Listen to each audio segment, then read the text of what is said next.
2,000 years ago, in the ancient city of Jerusalem, under the iron grip of Rome, there lived a carpenter's son, a teacher, a healer, a man whose words would outlast every empire that ever tried to silence them.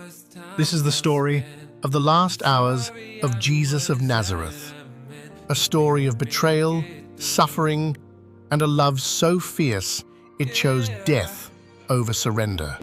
On the eve of Passover, Jesus gathered his 12 closest disciples in an upper room. He broke bread, he poured wine, and then he spoke. "This is my body, given for you." The room fell silent. The men exchanged uneasy glances. They did not yet understand what was unfolding. Then Jesus looked across the table. "One of you will betray me." Judas Iscariot rose quietly from the table and slipped into the night. In the Garden of Gethsemane, beneath ancient olive trees, Jesus knelt alone. His closest friends slept. The weight of what was coming pressed down on him like stone. "Father, if it is possible, let this cup pass from me. Yet not my will, but yours be done." Then came the torches, the clatter of swords, and out of the darkness stepped Judas, who greeted his master with a kiss. The soldiers seized Jesus. His disciples fled into the night.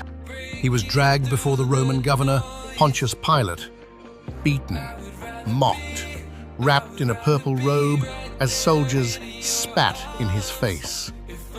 Pilate asked him what king he claimed to be. "My kingdom is not of this world." Pilate found no fault in him, but the crowd had already chosen. They demanded the release of a criminal named Barabbas, and for Jesus, they demanded the cross. They pressed a crown of thorns into his skull. They laid a wooden cross upon his back, and through the narrow streets of Jerusalem, Jesus carried the instrument of his own death.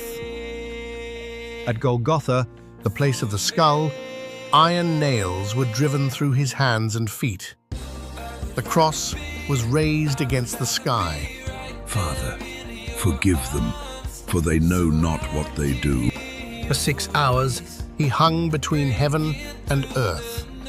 The sky turned black, the ground trembled, and then, with his final breath, he spoke. "It is finished." They took his body down and laid it in a tomb. A great stone was rolled across the entrance. The world fell silent. But this was not the end. It was the beginning. For in that death was a promise kept since the foundation of the world, a promise of love that no grave could hold, of forgiveness that no sin could outweigh, and of a sacrifice that would echo through every generation